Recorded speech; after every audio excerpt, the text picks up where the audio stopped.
everyone, welcome to Honey's Fabric Painting Classes. So class 1ல நாம பார்க்க போறது fabric paintingக்கு என்னென்ன materials தேவை அப்படிங்கறத பார்த்திடலாம்.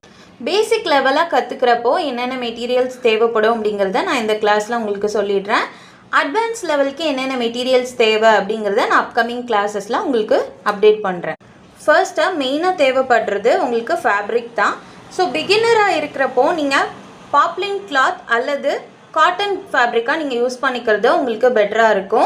நெக்ஸ்ட்டாக தேவைப்படுற விஷயம் என்னன்னு பார்த்தீங்க அப்படின்னா இந்த மாதிரி ஒரு ஃப்ரேம் தான் தேவைப்படும். இதை வந்து எம்ப்ராய்டரி ஃப்ரேம்னு சொல்லுவாங்க அல்லது ஹூப்னு சொல்லுவாங்க. இது உங்களுக்கு வேரியஸ் சைஸஸில் இருக்கும். ஸோ உங்களுக்கு எது கம்ஃபர்டபுளாக இருக்கோ அதை பார்த்து வாங்கிக்கோங்க. இது உங்களுக்கு பிளாஸ்டிக்லேயும் அவைலபிள் இருக்கும். இந்த மாதிரி உடன் ஃப்ரேம்ஸும் உங்களுக்கு அவைலபிள் இருக்கும்.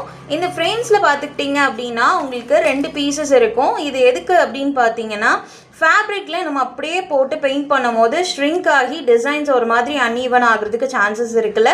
ஸோ அதை வந்து நம்ம ஃபிக்ஸ் பண்ணிக்கிறதுக்காக இந்த ஃப்ரேம் யூஸ் பண்ணி நம்ம ஃபிக்ஸ் பண்ணுவோம். நெக்ஸ்ட்டு பார்த்தீங்க அப்படின்னா உங்களுக்கு ப்ரஷஸ் தான் தேவை.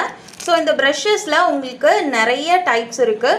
Round brushes, flat brushes, fan brushes and angle ப்ரஷஸ்னு நிறைய டைப்ஸ் இருக்குது. ஸோ ஒவ்வொன்றிலையுமே நீங்கள் டீட்டெயிலாக பார்க்கும்போது உங்களுக்கு டிஃப்ரெண்ட்டாக உங்களுக்கு ப்ரஷஸ்லேயுமே சைஸஸ் இருக்கும். பிகினராக இருக்கிறப்போ நீங்கள் இந்த மாதிரி ஒரு செட் ஆஃப் ப்ரஷஸ் நீங்கள் வாங்கிக்கோங்க. இதுலேயே உங்களுக்கு round brush, fan brush, flat brush, அப்புறம் ஆங்கிள் ப்ரஷஸ்னு இந்த மாதிரி எல்லா டைப்ஸுமே இருக்கும். பட் சைஸஸ் வந்து பார்த்தீங்கன்னா ரொம்ப கம்மியாக தான் உங்களுக்கு இதில் அவைலபிள் இருக்கும்.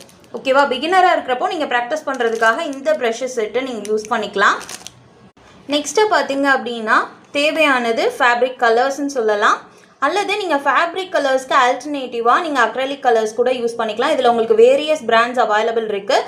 கேமல்லே உங்களுக்கு 2 டைப் கொடுப்பாங்க. ஒன்று இந்த மாதிரி அக்ரலிக் கலர்ஸ்ன்ட்டு உங்களுக்கு காமனாக கிடைக்கும். இதில் சைட்லேயே பார்த்தீங்க அப்படின்னா ஷேட்ஸ் கூடிய நம்பர்ஸ் கொடுத்துருப்பாங்க. இன்னொன்று பார்த்தீங்க அப்படின்னா இந்த மாதிரி ஃபேப்ரிக்காக அக்ரலிக் கலர்ஸ்னு அவைலபிள் இருக்கும். ஸோ இன்னொன்று இந்த மாதிரி வெறும் அக்ரலிக் கலர்ஸ்னு இருக்கும். ஓகேங்களா? இந்த ரெண்டுமே நீங்கள் யூஸ் பண்ணிக்கலாம். ஸோ உங்களுக்கு வந்து சின்ன சின்ன மெத்தட்ஸ் வந்து உங்களுக்கு வேறு மாதிரி இருக்கும். ஓகேவா?